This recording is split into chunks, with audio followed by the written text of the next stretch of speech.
नमस्कार, welcome to only Jio politics.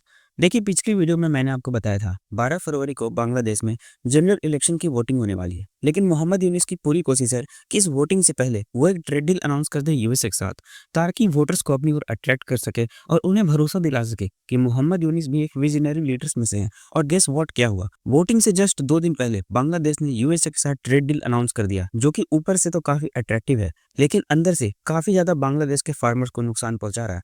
आइए जानते हैं इस ट्रेड डील के बारे में। और अगर आप 2026 में जियो पॉलिटिकली अपडेटेड रहना चाहते हैं तो वीडियो को पॉज करके जल्दी से चैनल को सब्सक्राइब कर लीजिए। देखिए, जब से इंडिया ने यूएसए के साथ ट्रेड डील को अनाउंस किया है, उसके बाद से मीडिया में रिपोर्ट्स आने लगी थी कि मोहम्मद यूनिस भी पूरी कोशिश में है कि जो 12 फरवरी को वोटिंग होने वाली है बांग्लादेश में जनरल इलेक्शन की, उससे पहले कैसे न कैसे करके एक यूएसए के साथ ट्रेड डील साइन कर लिया जाए, ताकि और वोटर्स को अट्रैक्ट किया जाए इनकी तरफ।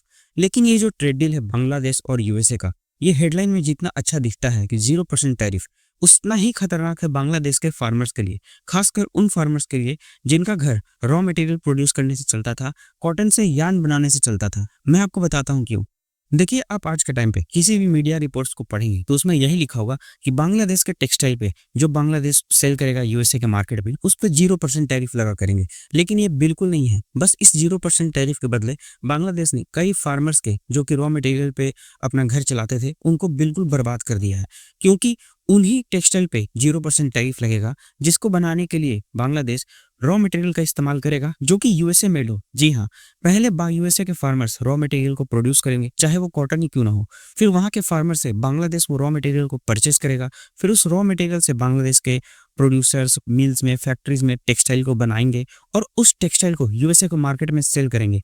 और जो टेक्सटाइल प्रोडक्ट में यूएसए का रॉ मटेरियल यूज किया होगा, यूएसए से परचेस करके वो टेक्सटाइल बनाया गया होगा, उसी पे 0% टैरिफ लगेगा। अगर कल को बांग्लादेश खुद के देश में प्रोड्यूस किया रॉ मटेरियल यूज करता है और उससे कोई टी शर्ट या शर्ट बनाता है और उसको कोशिश करता है कि मैं यूएसए की मार्केट में सेल कर दूं 0% टैरिफ पे, तो ये बिल्कुल नहीं होगा। क्योंकि बांग्लादेश यूज्ड रॉ मटेरियल में बांग्लादेश को 19% टैरिफ पे करना पड़ेगा, तब भी यूएसए के मार्केट में सेल कर पाएंगे। तो इसमें तो बांग्लादेश के फार्मर्स का काफी ज्यादा नुकसान है। अगर कोई टी शर्ट पहले 100 रुपए में बनाता था बांग्लादेश, तो उसमें जो रॉ मटेरियल कॉस्ट था, मान लीजिए 20 रुपया ही था, तो बांग्लादेश के फार्मर्स पास जाता था। और मान लीजिए इस टी शर्ट पे पहले 19% टैरिफ पे भी करता था, तो उससे बांग्लादेश का कोई नुकसान नहीं था। 100 रुपए की टी शर्ट थी, उसको 119 रुपए में बेच रहा था, लेकिन बांग्लादेश के जो पुअर फार्मर्स थे उनका पेट भर रहा था। लेकिन वही टी शर्ट जिसको बांग्लादेश प्रोड्यूस करेगा अमेरिका का रॉ मटेरियल यूज करके, अगर वो टी शर्ट को प्रोड्यूस करने में बांग्लादेश को 100 रुपए खर्च आता है, तो अमेरिकन मार्केट में उसे 100 रुपए का ही बेचेगा।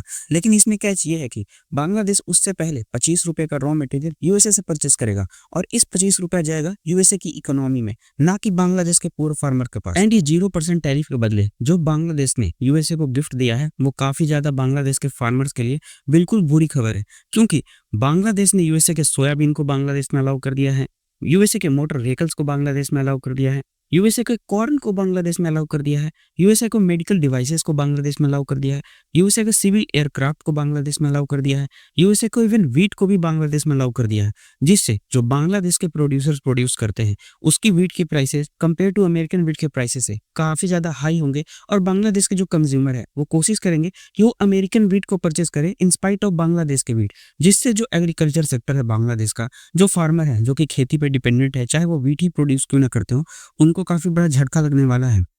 एंड वैसे भी बांग्लादेश का जो टेक्सटाइल सेक्टर था वो पहले से ही काफी ज्यादा खराब हालत में था। खासकर जब से मोहम्मद यूनिस यहाँ पे पावर में आए हैं, जब से एडवाइजर बने हैं, उसके बाद से तो और भी ज्यादा खराब हालत में है। मैं आपको बताता हूँ कैसे। फरवरी जैसे ही स्टार्ट हुआ था, उससे पहले बांग्लादेश का जो टेक्सटाइल एसोसिएशन था, उसने एक प्रेस कॉन्फ्रेंस किया था। आप ये आर्टिकल देख सकते हैं, जहाँ पे लिखते हैं, Bangladesh textile millers warn of indefinite spinning mill shut down over duty free yarn impose. देखिए, बांग्लादेश में पहले कुछ तरीके से कुछ यार्न्स थे जो ड्यूटी फ्री इंपोर्ट होते थे, जो कि बांग्लादेश में प्रोड्यूस नहीं हो पाते थे, और कुछ यार्न पे बांग्लादेश पहले सब्सिडी भी प्रोवाइड करता था। और बस इतना ही देने में जो बांग्लादेश के जो मिल्स थी वो बंद होने की कगार पे आ गई थी। क्योंकि उनका कहना था कि जो बाहर से सब्सिडी वाला यार्न आ रहे हैं वो काफ़ी ज़्यादा सस्ते रेट में बिक रहे हैं, जो खासकर बांग्लादेश में प्रोड्यूस हो रहे हैं उनसे। तो लोग हैं ना बाहर के यार्न को परचेज़ कर ले रहे हैं, बांग्लादेश के यार्न को परचेज़ नहीं कर पा रहे हैं और इसकी वजह से जो बांग्लादेश की फैक्ट्रियाँ हैं जिसमें यार्न बनते हैं, जिसमें कॉटन की स्पाइनिंग होती है, वो अपना रेंट पे नहीं कर पा रहे हैं और लगभग आज के टाइम में लगभग 10 लाख लोग एम्प्लॉयड हैं सिर्फ बांग्लादेश के यार्न सेक्टर में, टेक्सटाइल सेक्टर में। और अगर कल को ये मिल्स बंद हो जाती हैं तो लगभग 10 लाख लोगों की नौकरियां चली जाएंगी। और बांग्लादेश का जो टेक्सटाइल एसोसिएशन है उन्होंने इसीलिए वार्निंग भी दिया था कि आप जल्दी से जल्दी ये सब्सिडी बंद कर दीजिए, ये जो ड्यूटी फ्री यार्न आता है इनके इंपोर्ट पे रोक लगा दीजिए ताकि हम सर्वाइव कर सकें। एंड उन्होंने यूनिस को ये भी बताया था कि अगर आप ऐसा नहीं करते हैं तो हम कल को काफ़ी मात्रा में स्ट्राइक करेंगे, काफ़ी दिनों के लिए हड़ताल तक चले जाएंगे।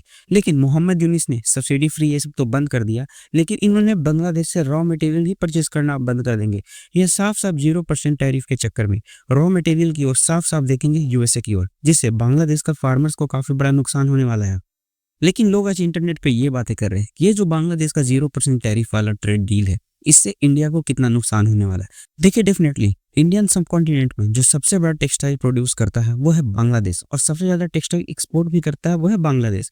और यूएसए की मार्केट में भी बांग्लादेश ये जो ट्रेड डील था उसके पहले भी और ये जो टैरिफ लग रहा था उसके पहले भी टेक्सटाइल सबसे ज़्यादा एक्सपोर्ट करता था यूएसए की मार्केट में। लेकिन जब ये बांग्लादेश ने ट्रेड डील को अनाउंस कर दिया है कि अब उसके प्रोडक्ट्स पे 0% टैरिफ लगेंगे, उसके बाद से इंडिया को ये काफ़ी ज़्यादा अफेक्ट करने वाले हैं क्योंकि इंडिया पे अभी भी 18% का टैरिफ है। हालांकि भारत ने यूएसए के साथ एक ट्रेड डील तो साइन कर लिया है, लेकिन फिर भी इस ट्रेड डील के बाद भारत के प्रोडक्ट्स पे 18% का टैरिफ है। लेकिन भारत के लिए अच्छी बात यह है कि ये रॉ मटेरियल यूएसए से परचेज नहीं कर रहा है, इसके रॉ मटेरियल जहां से भी परचेज करे उसके पैसे जाएंगे इंडियन फार्मर्स के पास, ना कि बांग्लादेश की तरह वो रॉ मटेरियल परचेज करेगा और कम कमाई होगी यूएसए की फार्मर्स की। देखिए भारत यूएसए का ट्रेड डील साइन करने से पहले एक काफ़ी अच्छा ट्रेड डील साइन कर लिया था यूरोपियन यूनियन के साथ, जिसके बाद से भारत के प्रोडक्ट्स पे टैरिफ काफ़ी ज़्यादा कम हो गए थे अमेरिका यूरोपियन यूनियन में। और अगर आप देखें तो भारत को ऑब्वियसली नुकसान होगा बांग्लादेश के इस 0% टैरिफ रेट से, लेकिन क्योंकि भारत के प्रोडक्ट्स पे अभी भी अमेरिकन मार्केट्स में 18% का टैरिफ है, लेकिन भारत ये नुकसान कवर कर सकता है यूरोपियन यूनियन के ट्रेड डील के साथ। देखिए भारत ने यूरोपियन यूनियन के साथ जो ट्रेड डील साइन किया है उस पर काफ़ी ज़्यादा इसको एफर्टलेस एक्सेस मिलता है यूरोपियन मार्केट का, और यूरोपियन मार्केट का कंज्यूमर बेस भी अमेरिकन मार्केट से काफ़ी ज़्यादा बड़ा है। तो हो सकता है और पॉसिबिलिटी भी ये है कि भारत जो नुकसान यूएसए से सहेगा वो यूरोपियन मार्केट में कवर कर ले। लेकिन मोहम्मद यूनिस को ये जो ट्रेड डील है ये कितना बेनिफिट पहुंचाता है 12 फरवरी के जो वोटिंग है उसमें, ये आने वाले वक्त में पता चल जाएगा। और अगर आपको जियो पॉलिटिकली अपडेटेड रहना है तो आप जल्दी से चैनल को सब्सक्राइब कर लीजिए, the only Jio politics. Thank you.